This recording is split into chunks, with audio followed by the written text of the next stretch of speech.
Good morning, students. In the last video, we have learned about combustion, and today we will start the topic flame, the second part of the chapter 6. Okay, what is the flame?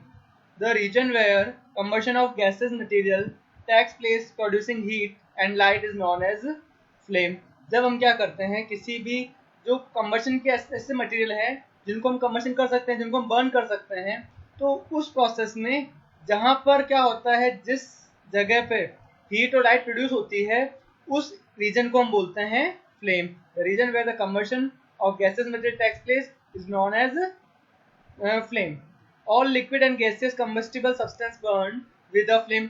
जितने भी हमारे पास fuel ऐसे होते हैं, combustible substance को हम fuel बोलते हैं. ऐसे फ्यूल्स जो क्या होते हैं, लिक्विड और गैसेस होते हैं, गैसेस फॉर्म में होते हैं, जब उनको हम बर्न करते हैं तो क्या करते हैं, फ्लेम को प्रोड्यूस करते हैं.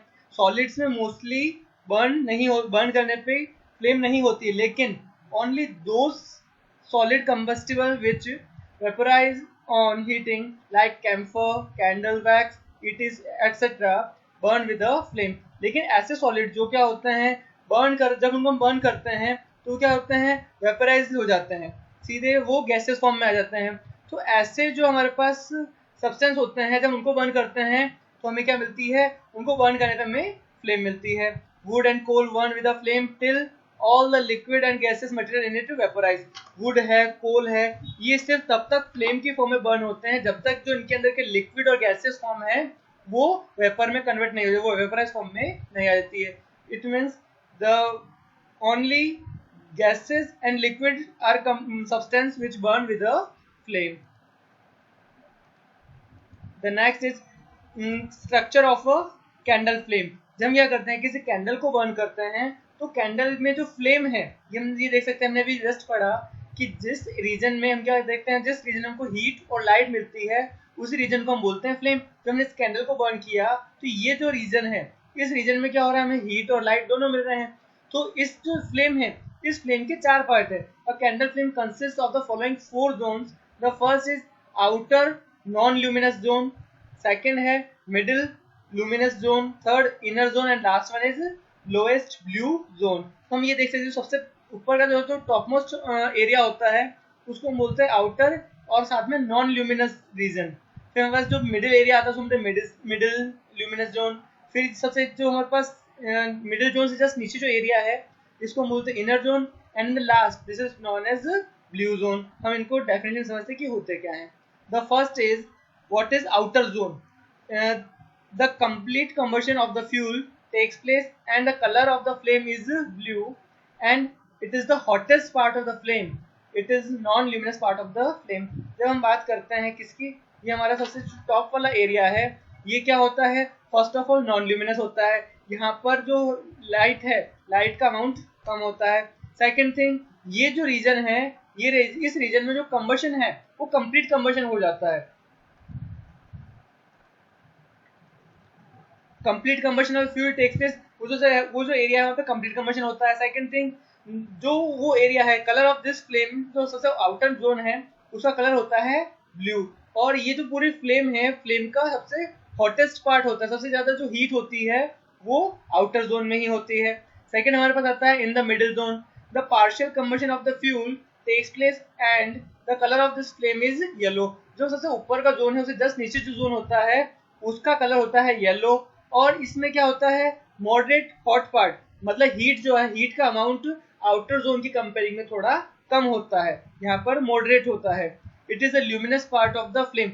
जो फ्लेम है, फ्लेम का सबसे जो लाइट वाला पार्ट है, सबसे ज्यादा लाइट हमको जो इस पार्ट में होती है वो होती है मिडिल जोन में. The next is in the inner zone. There are unburned vapour of the fuel and the colour is black and is the least hot part. जब हम बात करते हैं इनर जोन की, तो जो मिडिल जोन के नीचे ये वाला जो होता है इसको हम बोलते हैं डार्क इनर जोन. तो ये जो इनर जोन है, यहाँ पर क्या होता है, फ्यूल का वो पार्ट होता है जो अनबर्न्ड है, जो बर्न नहीं हुआ है. ऐसा जो फ्यूल का जो अमाउंट होता है उसके कारण जो फ्लेम है उसको हम बोलते हैं इनर जोन, एंड इसका कलर होता है ब्लैक. और यहाँ पर हीट का अमाउंट बहुत कम होता है.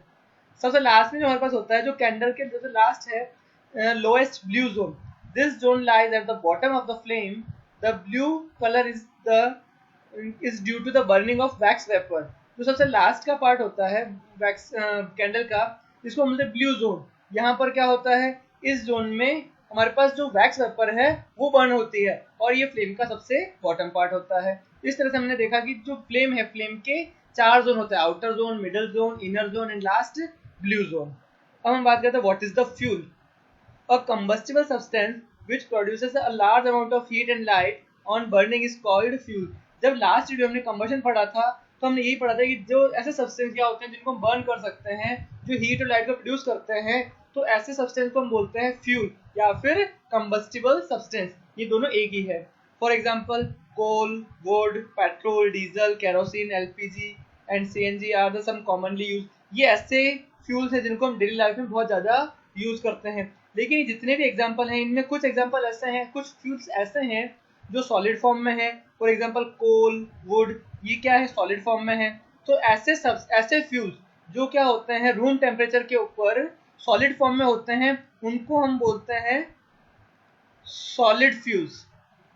उनको हम बोलते हैं सॉलिड फ्यूल्स। क्यों? क्योंकि रूम टेम्परेचर के ऊपर सॉलिड फॉर्म में होते हैं। For example wood, coal, charcoal, coke ये सारे सॉलिड फ्यूल्स हैं। कुछ ऐसे फ्यूल्स होते हैं जो रूम टेम्परेचर के ऊपर लिक्विड फॉर्म में होते हैं, उनको हम बोलते हैं liquid fuels. For example petrol, diesel, kerosene, alcohol, ये सारे फ्यूल्स ऐसे हैं जो लिक्विड फॉर्म में होते हैं। और इसी तरह से ऐसे फ्यूल्स जो क्या होते हैं गैसियस फॉर्म में होते हैं, उनको हम बोलते हैं gaseous fuel. For example LPG, CNG. LPG का फॉर्म होता है लिक्विड पेट्रोलियम गैस, सीएनजी का फॉर्म होता है compressed natural gas, coal gas. ये तीनों हम लास्ट चैप्टर में पढ़ चुके हैं। The next is calorific value of a fuel। जब हम क्या करते हैं, किसी फ्यूल को बर्न करते हैं तो उससे क्या होता है, हमें हीट मिलती है। तो उस हीट के अमाउंट के ऊपर हम डिपेंड करता है कौन सा सब्सटेंस ज़्यादा हीट देगा, कौन सा सब्सटेंस कम हीट देगा।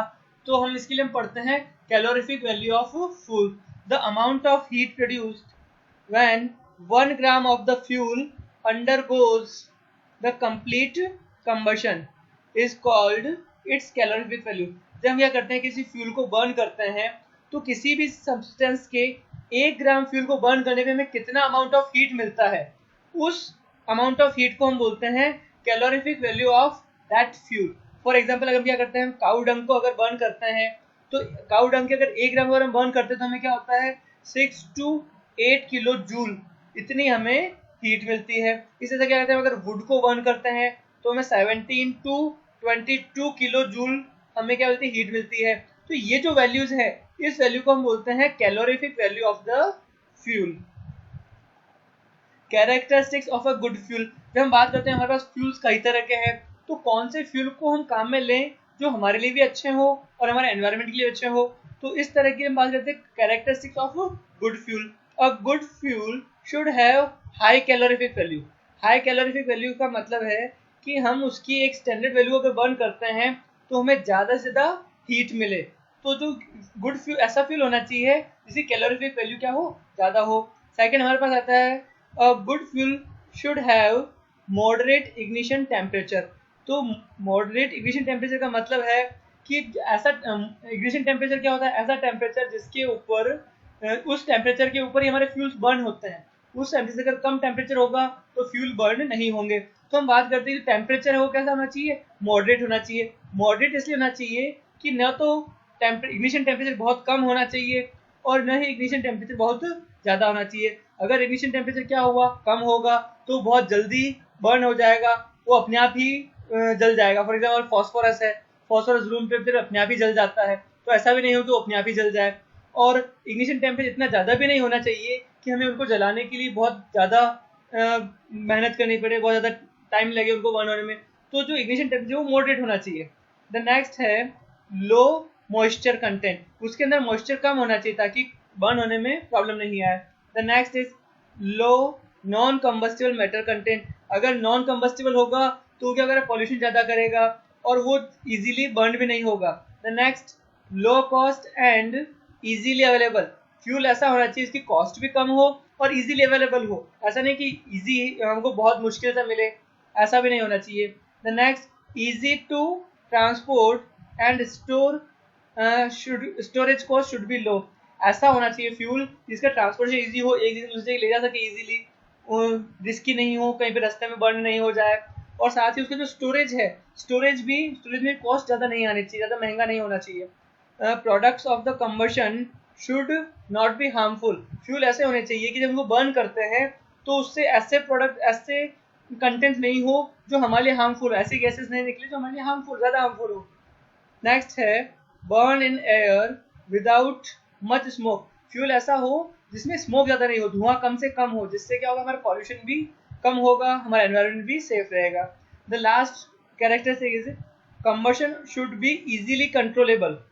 कंबशन क्या हो, हम जब उसको बर्न करते हैं तो इजीली कंट्रोल कर सके, पता नहीं कहीं ऐसा नहीं हो कि उसको जब बर्न करें तो उसको हम रोक ही नहीं पाए, कंट्रोल से बाहर हो जाए, इंजरी हो जाए।